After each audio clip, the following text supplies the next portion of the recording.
ख्वाजा आसिफ साहब की स्टेटमेंट है, क्या ये कौम के इज्तिमाई शऊर की तौहीन नहीं है कि हम लोगों को कुछ भी ऑल-फॉल बोलकर, कुछ भी झूठ की कहानियाँ सुनाकर इलेक्शन से पहले हम वोट ले सकते हैं और बाद में कोई मसला नहीं, लोग भूल जाएँगे, फिर हम साथ बैठ जाएँगे? असल मसला ये है कि इन्हें पता है, इन्हें मालूम है, इन्हें अपनी हदूद का अंदाजा है। सियासी अमल जो है हमें ज़रूर ये देखना चाहिए कि जनरल ज़ियाउल हक ने जब इलेक्शन करवाए थे तो उन्होंने कहा था, ये गैर जमाती इलेक्शन करवाने से पहले कहा था कि हम जो है वो एक मुस्बत नतायज के बगैर इलेक्शन नहीं करवाएंगे। मोहतरमा बेनज़ीर भुट्टो ने कराची प्रेस क्लब आई थी जब आखिरी बार इक़्तिदार से अलग हुई थी 1996 में, और वो कराची प्रेस क्लब आई थी तो उन्होंने वहां आकर कहा था कि I was not prime minister of Pakistan, I was the mayor of Pakistan.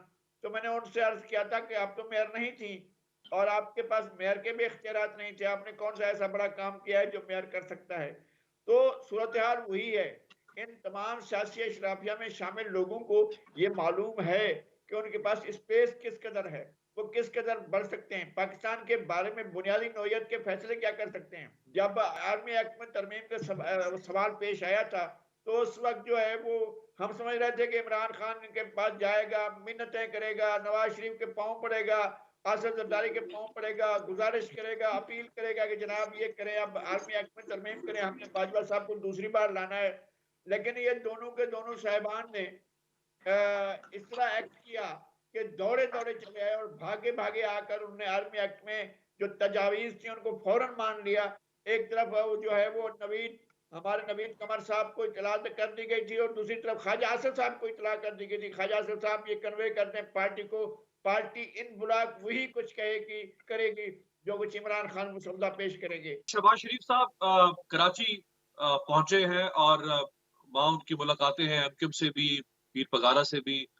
Peoples party का कोई सख्त जवाब नून लीग ने नहीं दिया, जो बिलावल साहब ने जो सख्त जुबान इस्तेमाल की है और बाकी लोग भी कर रहे हैं।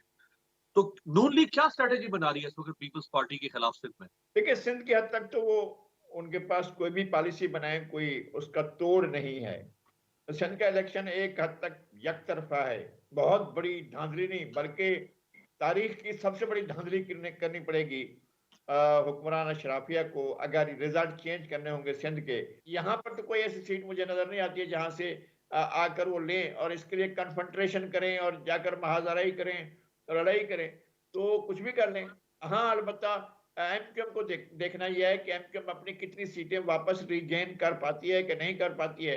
अगर एक लफ्ज आ गया बाहर से, सात समंदर पार से एक ही जुमला आ गया बाइकाट, तो फिर उसके बाद जो है वोट बैंक तो जाकर घरों में सो जाएगा।